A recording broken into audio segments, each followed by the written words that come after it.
Bapa Surgawi, Allah, di dalam nama Tuhan Yesus, kami kuduskan namamu, datanglah kerajaan-Mu, jadilah kehendak-Mu di bumi seperti di surga.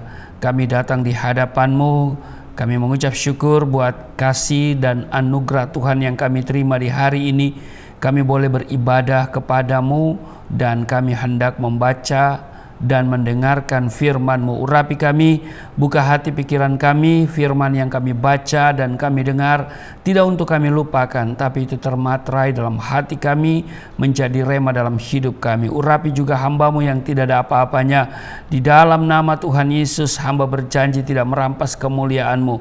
Kemuliaan-Mu Engkau nyatakan di setiap kami, di hati dan pikiran kami, di setiap kata kalimat yang keluar dari mulutku, sehingga setiap kami yang mendengar dari firman Tuhan itu, kami menemukan kekuatan baru untuk melangkah di kehidupan yang ada di hadapan kami. Terpujilah Engkau, berkati kami semua di dalam nama Tuhan Yesus. Haleluya, amin. Kita lihat di Kejadian pasal 27 pada ayat 29. Dikatakan begini, bangsa-bangsa akan takluk kepadamu dan suku-suku bangsa akan sujud kepadamu. Jadilah tuan atas saudara-saudaramu dan anak-anak ibumu akan sujud kepadamu. Siapa yang mengutuk engkau, terkutuklah ia. Dan siapa yang memberkati engkau, diberkatilah ia. Bapak Ibu, demikian di Kejadian pasal 27 pada ayat 29. Kita harus mengakui bahwa Israel adalah umat pilihan Allah. Amin. Tuhan sudah berjanji bahwa Israel akan diberkati, dan ini tidak mungkin Allah batalkan berkat-berkat itu. Amin. Bahkan Alkitab mencatat orang yang mengutuk Israel sebaliknya akan mendapat kutuk dari Tuhan. Peristiwa Hamas dan Israel hari ini, ya, kita lihat di media sosial, di YouTube, di televisi, ya, sedang berlangsung, ya, penyerangan besar-besaran Israel ke Hamas, ya, di Gaza. Dan menteri atau perdana menterinya itu sudah bertekad untuk melakukan pencarian, ya, kepada Hamas itu sampai ke lubang-lubang tikus begitu, ya. Haleluya. Nah, ada banyak komentar di luar sana, ya. Ada yang mengaitkan ini perang agama, dan ada juga yang berusaha menggiring opini bahwa Israel menyerang Palestina. Padahal Israel menyerang, menghantam Hamas yang duluan mengirimkan roket rudalnya, ya. Dikabarkan itu 5.000 sampai 7.000 roket, ya, rudal yang dia kirim ke Israel, dan tanpa ada pemberitahuan duluan, dan juga tidak ada masalah sebetulnya, ya. Artinya Hamas cari gara-gara, ya. Israel itu tidak membalas waktu itu, ya, karena hari Sabat, di hari Sabtu di tanggal 7 Oktober nanti dia memberikan penyerangan pada besok harinya, karena Israel, orang-orang Yahudi sangat menghargai hari Sabat. Nah, kalau hari ini Israel, ya, menyerang secara secara besar-besaran, yaitu konsekuensi, dan mungkin ini kesempatan bagi Israel untuk menghabiskan Hamas. Dan Hamas itu kan dan sekutunya bertekad untuk menghapus Israel dari peta dunia, katanya, ya. Nah, kita harus akui bahwa Israel itu adalah umat pilihan Allah. Dan terkait dengan peristiwa yang sedang berlangsung, presiden kita sudah 2 kali mengutuk Israel. Nah, ini dia, ya. Sudah 2 kali mengutuk Israel, ya, mengutuk penyerangan Israel ke Hamas, ya. Kenapa Indonesia tidak mengutuk penyerangan Hamas ke Israel? Iya kan? Kenapa? Ya, makanya Indonesia harus baca Alkitab nih, ya, supaya tahu duduk persoalannya, ya. Nah, jadi saya mau katakan bahwa stop mengutuk Israel jika tidak mau kena kutuk. Amin. Ya, Alkitab mencatat bahwa orang yang mengutuk Israel sebaliknya akan mendapat kutuk dari Tuhan. Tuhan pun bukan tidak pernah marah kepada Israel.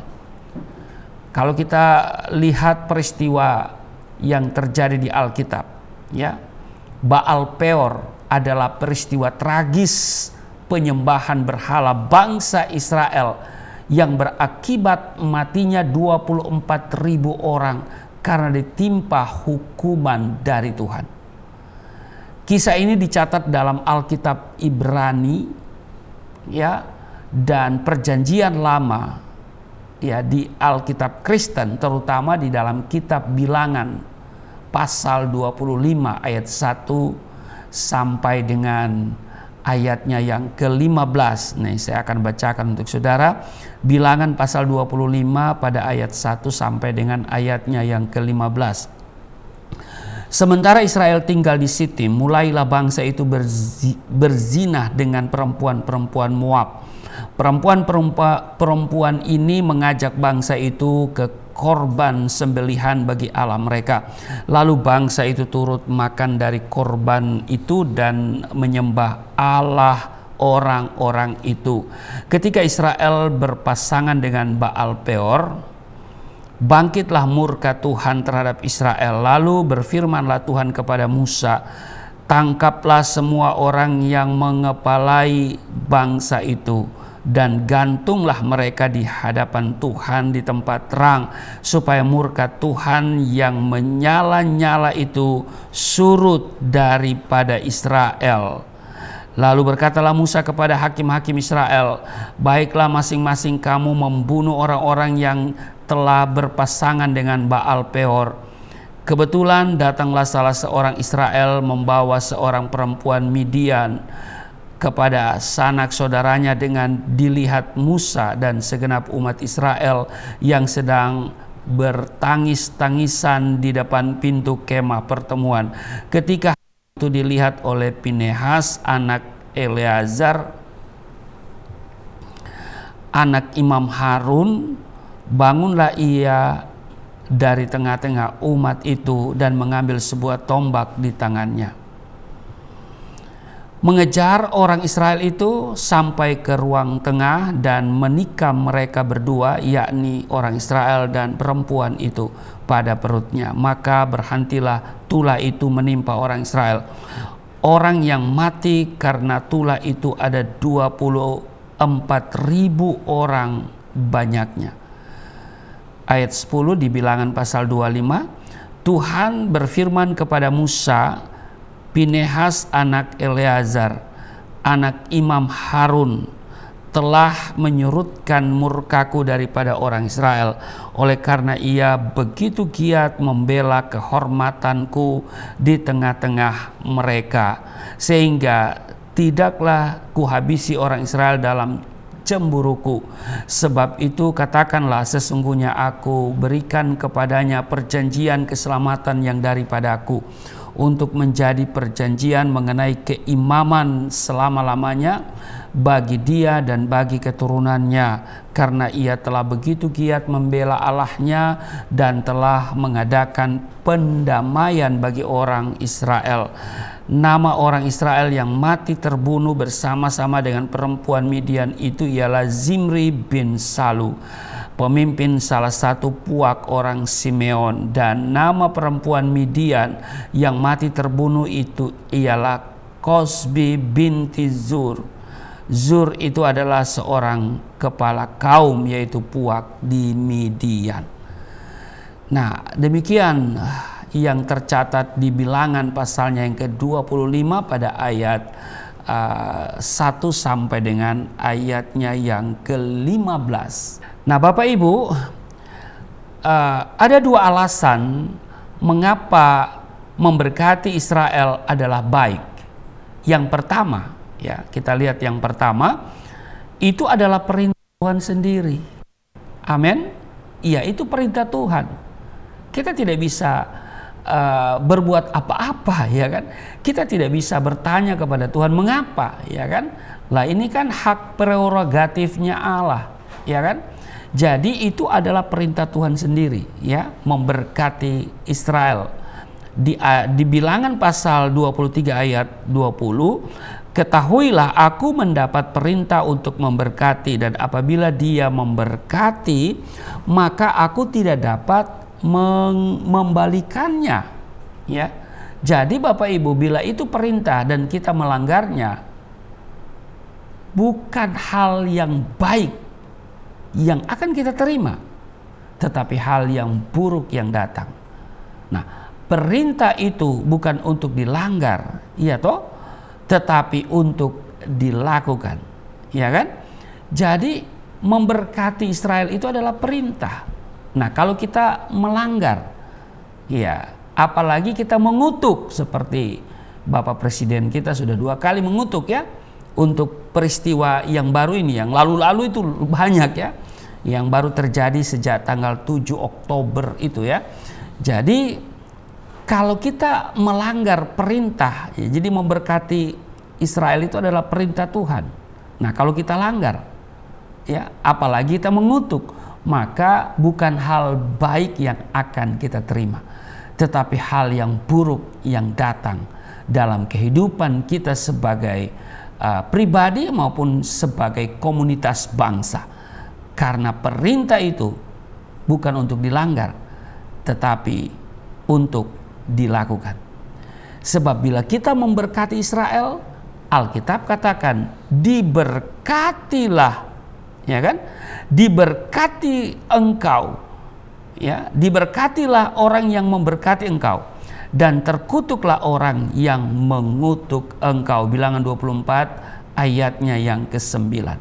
Jadi hal pertama, kenapa, ya, atau mengapa memberkati Israel adalah hal yang baik? Karena itu adalah perintah Tuhan sendiri. Perintah Tuhan bukan untuk dilanggar, tetapi perintah Tuhan harus dilakukan. Maka yang terjadi hari ini bukan kita memberkati Israel, tetapi kita mengutuk Israel. Ya, mungkin orang bilang, ya, karena Israel bersikap atau berlaku semena-mena. Siapa bilang semena-mena? Ya kan? Lah, Hamas kan yang duluan. Kenapa waktu Hamas, ya kan, melancarkan serangan ke Israel, ada 5.000 sampai 7.000 rudal, kenapa Indonesia tidak mengutuk? Nanti setelah Israel membalas karena dia mau habisi Hamas itu, ya, maka kita teriak-teriak untuk mengutuk, ya kan? Nah, makanya kita harus cerdas, ya, baca Alkitab, ya. Jadi itu yang pertama, ya, perintah Tuhan. Jadi memberkati Israel itu adalah perintah Tuhan.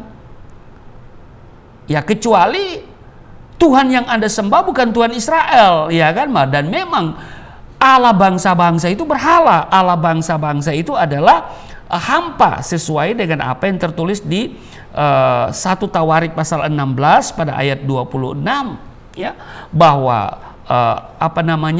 Allah bangsa-bangsa itu berhala. Dan Mazmur 96 ayat 5, Allah bangsa-bangsa itu adalah hampa. Nah, Allah Israel, Allah yang benar, Allah yang disembah oleh Abraham, Ishak dan Yakub, ya kan? Allah yang dimuliakan, yang memberi perintah kepada Musa, dan Musa punya ajaran yang dia terima daripada Tuhan, yaitu apa? Gigi ganti gigi, iya kan? Ya, mata ganti mata. Maka kalau Hamas menyerang Israel, ya kira-kira apakah Israel membiarkan begitu saja? Tentu tidak, iya kan? Dia harus membalas, karena itu sudah ketentuan Taurat, ya, yang mereka anut, yang mereka pegang, ya, mereka imani, ya kan? Sebagaimana yang Allah Israel berikan kepada Musa, ya kan? Yaitu mata ganti mata, ya kan? Ya, gigi ganti gigi. Maka Israel itu harus didoakan. Jangan kita mengusik, ya. Apakah kita membiarkan Israel punya serangan yang membabi buta? Siapa bilang serangannya membabi buta? Emang mereka bukan manusia? Mereka sangat menghormati, yaitu apa? Ciptaan Allah. Coba tanggal 7 Oktober itu hari Sabat dimanfaatkan oleh Hamas untuk menyerang bangsa Israel. Mereka tidak langsung membalas loh. Ya kan? Mereka tidak langsung membalas. Besoknya baru mereka membalas. Nah, kenapa Indonesia tidak mengutuk serangan Hamas? Giliran Israel membalas, yang dikutuk Israel. Nah, kalau kita mengutuk Israel, Alkitab bilang kita kena kutuk. Ya. Karena memberkati itu adalah perintah Tuhan sendiri. Yang kedua, ya, mengapa memberkati Israel adalah baik? Yang kedua, kita lihat, yang kedua, sebab Israel adalah bangsa yang disertai dan dijaga oleh Tuhan. Mungkin saudara menatap saya dan berkata, apa buktinya Pak Pendeta? Kita lihat Bilangan pasal 23 ayat 23. Sebab tidak ada mantra yang mempan terhadap Yakub ataupun tenungan yang mempan terhadap Israel. Pada waktunya akan dikatakan kepada Yakub, begitu juga kepada Israel, keajaiban yang diperbuat Allah. Dan kalau saudara baca di Mazmur 121, Tuhan penjaga Israel, ya kan? Aku melayangkan mataku ke gunung-gunung, dari manakah akan datang pertolonganku? Pertolonganku ialah dari Tuhan yang menjadikan langit dan bumi. Ia takkan membiarkan kakimu goyah, penjagamu tidak akan terlelap. Sesungguhnya tidak terlelap dan tidak tertidur penjaga Israel. Tuhanlah penjagamu, Tuhanlah naunganmu di sebelah tangan kananmu. Matahari tidak menyakiti engkau pada waktu siang, atau bulan pada waktu malam. Tuhan akan menjaga engkau terhadap segala kecelakaan. Ia akan menjaga nyawamu. Tuhan akan menjaga keluar masukmu dari sekarang sampai selama-lamanya. Mazmur 121 ayat 1 sampai dengan ayat yang ke-8. Nah, di sini jelas bahwa Tuhanlah penjaga Israel. Jadi memberkati Israel itu adalah baik, karena itu adalah perintah Tuhan sendiri. Perintah Tuhan, ingat, bukan untuk dilanggar tapi untuk dilakukan. Yang kita lakukan apa? Indonesia lakukan, ya, bukan memberkati tapi mengutuk. Maka dikatakan, diberkatilah orang yang memberkati engkau dan terkutuklah orang yang mengutuk engkau. Jadi diberkatilah mereka yang memberkati Israel, tetapi terkutuklah orang yang mengutuk Israel. Nah, karena itu stop untuk kutuk mengutuk, ya kan? Kalau kita tidak mau kena kutuk. Nah, yang kedua, sebab Israel adalah bangsa yang dipilih, disertai dan dijaga oleh Tuhan. Amin. Israel bangsa pilihan dan kesayangan Tuhan. Janji pemulihan akan digenapi. Dalam Alkitab, Israel disebut sebagai bangsa pilihan dan kesayangan Allah. Israel memainkan peran yang sangat besar terhadap sejarah dan nubuatan kedatangan Yesus Kristus. Hal ini dituliskan dalam Kejadian pasalnya yang ketiga ayatnya yang ke-15. Aku akan mengadakan permusuhan antara engkau dan perempuan ini, antara keturunanmu dan keturunannya. Keturunannya akan meremukkan kepalamu dan engkau akan meremukkan tumitnya. Kemudian juga di Yesaya pasal 7 ayat 14. Sebab itu Tuhan sendirilah yang akan memberikan kepadamu suatu pertanda. Sesungguhnya seorang perempuan muda mengandung dan akan melahirkan seorang anak laki-laki, dan ia akan menamakan dia Immanuel. Dalam Yesaya pasal 33 ayat 15 dikatakan, pada waktu itu dan pada masa itu aku akan menumbuhkan tunas keadilan bagi Daud. Ia akan melaksanakan keadilan dan kebenaran di negeri. Jadi dijelaskan bahwa Yesus adalah tunas keadilan bagi Daud. Yesus akan melaksanakan keadilan dan kebenaran di negeri, di ayat 15 tadi kan, bagian B. Dan dia mewakili bangsa Israel. Nah, ini dia yang harus kita ketahui. Amin. Nah, perhatikan bahwa timbangan adalah lambang religius yang dipakai untuk menggambarkan Israel, ya kan? Dikatakan di sini pada waktu itu dan pada masa itu aku akan menumbuhkan tunas keadilan bagi Daud. Ia akan melaksanakan keadilan dan kebenaran di negeri, ya kan? Dan saudara, dikatakan di Kejadian pasal 3 ayat 15 ya, dan juga di Yesaya pasal 7 ayat 14 ya.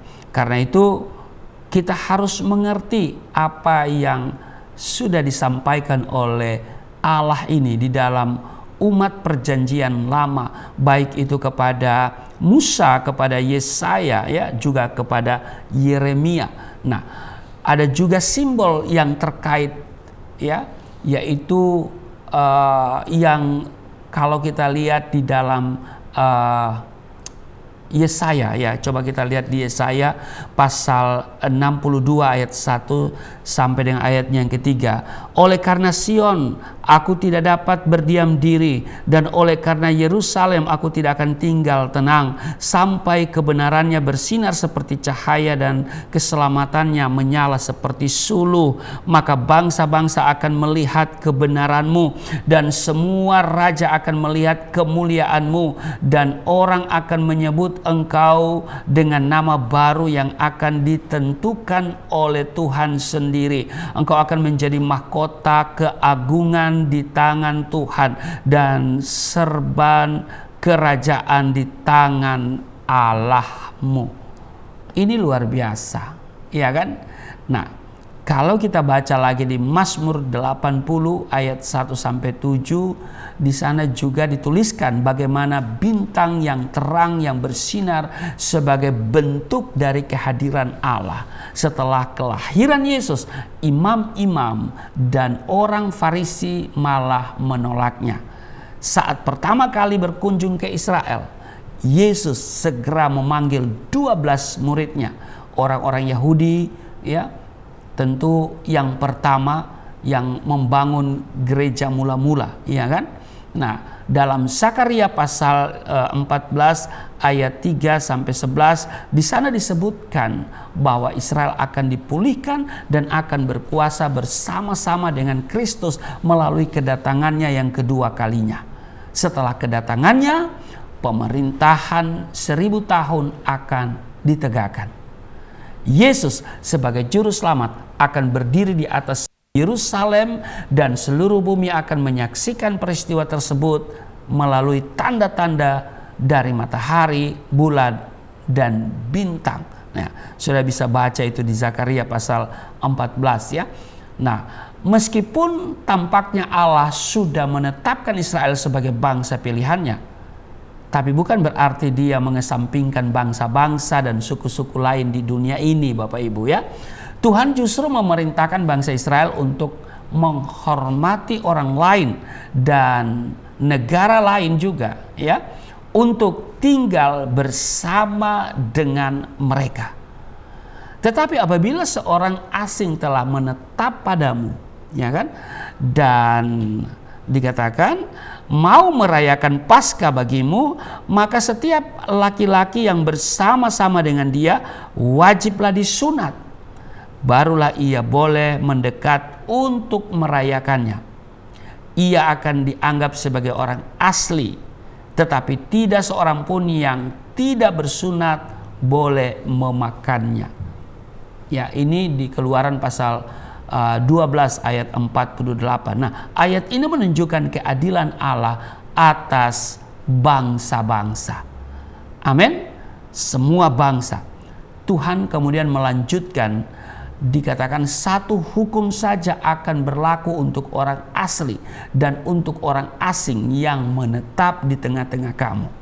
Kalau kita lihat di Keluaran pasal 12 ya, ayat 49, di sana dijelaskan ya, dia juga menegaskan supaya jangan memperlakukan orang asing atau menindasnya, karena bangsa Israel pun sebelumnya adalah orang asing di tanah Mesir, ya. Itu kalau kita lihat misalnya di Keluaran, ya saya akan baca di Keluaran pasal 22, ya. Pasal 22 pada ayatnya yang ke-21 dikatakan, janganlah kau tindas atau kau tekan seorang orang asing, ya. Sebab kamu pun dahulu adalah orang asing di tanah Mesir. Ini peraturan tentang orang-orang yang tidak mampu. Nah, selain itu Bapak Ibu, orang-orang non-Yahudi pun tetap diperhitungkan Allah setelah peristiwa hari Pentakosta. Betul? Ya toh? Awalnya ya pengikut Yesus yang mendirikan gereja mula-mula adalah orang Yahudi. Kalau kita lihat di Kisah Rasul, ya pasal yang kedua ayat 5, ya. Kisah Rasul pasalnya yang kedua pada ayatnya yang ke-5 dikatakan begini Bapak Ibu, ya. Waktu itu Yerusalem diam orang-orang Yahudi yang saleh dari segala bangsa di bawah kolong langit. Ya kan? Ketika turun bunyi itu, berkumpullah orang banyak. Mereka bingung karena mereka masing-masing mendengar rasul-rasul itu berkata-kata dalam bahasa mereka sendiri. Ya. Jadi itu rasul-rasul, ya, mereka kedengarannya mereka punya bahasa itu, ya, sama begitu dengan bahasa yang dipakai oleh orang-orang yang ada di situ di negara mereka. Jadi ini bahasa yang bukan bahasa yang tidak dimengerti, ini bahasa yang dimengerti. Inilah bahasa roh yang sesungguhnya, ya. Mereka semua tercengang-cengang dan heran lalu berkata, bukankah mereka semua yang berkata-kata itu orang Galilea? Iya kan? Bagaimana mungkin kita masing-masing mendengar mereka berkata-kata dalam bahasa kita sendiri, yaitu bahasa yang kita pakai di negeri asal kita. Kita orang Partia, Media, Elam, penduduk Mesopotamia, Yudea dan Kapodokia, Pontus dan Asia, Frigia dan Pamfilia, Mesir dan daerah-daerah Libya yang berdekatan dengan Kirene. Pendatang-pendatang dari Roma, baik orang Yahudi maupun penganut agama Yahudi, orang Kreta dan orang Arab. Kita mendengar mereka berkata-kata dalam bahasa kita sendiri tentang perbuatan-perbuatan besar yang dilakukan Allah. Ini kan luar biasa, ya kan? Jadi lihat bahwa kisah pencurahan Roh Kudus membuka akses bagi orang-orang non-Yahudi untuk memperoleh janji kekal dari Allah. Karena itu ingatlah Bapak Ibu bahwa dahulu kamu, ya kan, kita semua sebagai orang-orang bukan Yahudi menurut daging, yang disebut orang-orang yang tak bersunat oleh mereka yang menamakan dirinya sunat, ya kan, yaitu sunat lahiriah yang dikerjakan oleh tangan manusia. Bahwa waktu itu kamu tanpa Kristus, tidak termasuk kewargaan Israel dan tidak mendapat bagian dalam ketentuan yang dijanjikan, tanpa pengharapan, tanpa Allah di dalam dunia. Tetapi sekarang di dalam Kristus Yesus, kamu yang dahulu jauh sudah menjadi dekat oleh darah Kristus. Amin. Nah, itu tertulis di mana? Di Efesus, ya. Efesus, saya akan bacakan kembali, ya, di Efesus pasalnya yang kedua, ya, ayat 11 sampai 13, ya. Karena itu ingatlah bahwa dahulu kamu sebagai orang-orang bukan Yahudi menurut daging yang disebut orang-orang tak bersunat oleh mereka yang makan dirinya sunat, yaitu sunat lahiriah yang dikerjakan oleh tangan manusia, bahwa waktu itu kamu tanpa Kristus tidak termasuk kewargaan Israel dan tidak mendapat bagian dalam ketentuan-ketentuan yang dijanjikan, tanpa pengharapan dan tanpa Allah di dalam dunia. Tetapi sekarang di dalam Kristus Yesus, kamu yang dahulu jauh sudah menjadi dekat oleh darah Kristus. Amin. Nah, Petrus dan jemaat gereja mula-mula mulai memahami bahwa Allah juga memanggil orang-orang non-Yahudi setelah pencurahan Roh Kudus yang terjadi secara ajaib kepada seorang bernama Cornelius dan keluarganya. Saat Yesus datang kembali ke dunia ini Bapak Ibu dan membangun kerajaannya di bumi, Dia akan memulihkan Israel sebagai bangsa yang paling besar di dunia. Itu bisa dibaca di Yesaya pasal 11 ayat 12 dan juga Yesaya 14 pada ayat 1 sampai dengan ayatnya yang kedua. Nah, saya baca ya biar semua jelas ya. Yesaya pasalnya yang ke-11 pada ayatnya yang ke-12 dikatakan begini Bapak Ibu ya. Ia akan menaikkan suatu panji-panji bagi bangsa-bangsa, akan mengumpulkan orang-orang Israel yang terbuang, dan akan menghimpunkan orang-orang Yehuda yang terserak dari keempat penjuru bumi. Nah, kalau di pasal 14 pada ayat 1 ya, sebab Tuhan akan menyayangi Yakub dan akan memilih Israel sebagai sekali lagi, dan akan membiarkan mereka tinggal di tanah mereka, maka orang asing akan menggabungkan diri kepada mereka dan akan berpadu dengan kaum keturunan Yakub.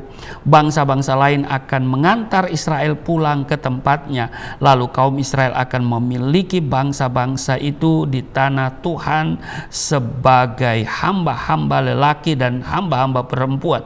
Demikianlah mereka akan menawan orang-orang yang menawan mereka dan akan berkuasa atas para penindas mereka. Ayat 3. Maka pada hari Tuhan mengakhiri kesakitan dan kegelisahanmu, dan kerja paksa yang berat akan dipaksakan kepadamu.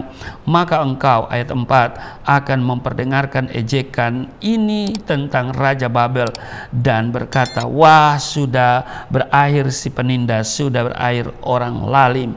Ayat 5, Tuhan telah mematahkan tongkat orang-orang fasik, gada orang-orang yang memerintah, yang memukul bangsa-bangsa dengan kemas, dengan pukulan yang tidak putus-putusnya, yang menginjak-injak bangsa-bangsa dalam murka dengan tiada henti-hentinya. Segenap bumi sudah aman dan tentram, dan seterusnya. Jadi ini Tuhan akan memulihkan ya saat Yesus datang kembali ke dunia. Amin. Nah, karena itu kita harus sekali lagi mengerti apa rencana Tuhan saat ini ketika Israel sedang menyerang Hamas ya, dan mencari orang-orang yang merencanakan kejahatan untuk Israel, karena mereka bermaksud untuk menghapus Israel dari peta dunia, ya kan? Nah, Bapak Ibu, sekali lagi saya mau tekankan bahwa memberkati Israel itu adalah perintah. Perintah untuk dilakukan, bukan untuk dilanggar. Amin. Ya, kalau kita tidak mau lakukan, ya minimal kita diam. Nggak usah berkomentar, nggak usah mengutuk ya. Tidak perlu kita kutuk mengutuk hari ini. Tapi mari kita mendoakan. Sebab Tuhan menjaga Israel, Tuhan penjaga Israel, tapi juga Dia mengasihi bangsa Palestina. Di Palestina itu ya Palestina sekarang berbeda dengan Filistin ya. Kalau Palestina yang hari ini yaitu bangsa Arab ya. Kalau Filistin itu bukan bangsa Arab ya, mereka adalah orang-orang Eropa ya, dari Kreta, Pulau Kreta ya. Jadi sangat berbeda. Tapi saya mau katakan bahwa bangsa Palestina hari ini juga Tuhan menyayangi, ya kan? Makanya kita perlu berdoa supaya belas kasihan Tuhan, kemurahan Tuhan turun atas bangsa Palestina. Ada orang Kristen juga di situ, di Gaza juga ada orang Yahudi, ya kan? Dan juga tentu saudara-saudara kita yang Muslim. Nah, jadi sekali lagi saya mau tegaskan bahwa stop kutuk mengutuk, ya kan? Stop untuk mengutuk Israel jika tidak mau kena kutuk, dan memberkati jauh lebih baik daripada mengutuk, ya kan? Memberkati Israel adalah baik. Kenapa? Karena itu adalah perintah Tuhan sendiri, ya kan? Yang kedua, sebab Israel adalah bangsa pilihan yang disertai dan dijaga oleh Tuhan. Amin. Biarlah Tuhan yang menjadi hakim atas peristiwa yang terjadi hari ini di Israel ya. Nah, kiranya kita semua bisa memahami ini dengan baik bahwa Israel menyerang Hamas ya, bukan menyerang Palestina. Ya, kita harus mendengar berita-berita yang fair ya. Kalau media Indonesia berat ke Hamas ya kan, padahal Hamas ya yang menguasai Gaza ya adalah partai atau ya organisasi atau partai politik yang berseberangan dengan Fatah yang menguasai seluruh Palestina ya kan. Nah, itu sebabnya kita lebih baik mendoakan Israel. Amin. Tuhan Yesus memberkati.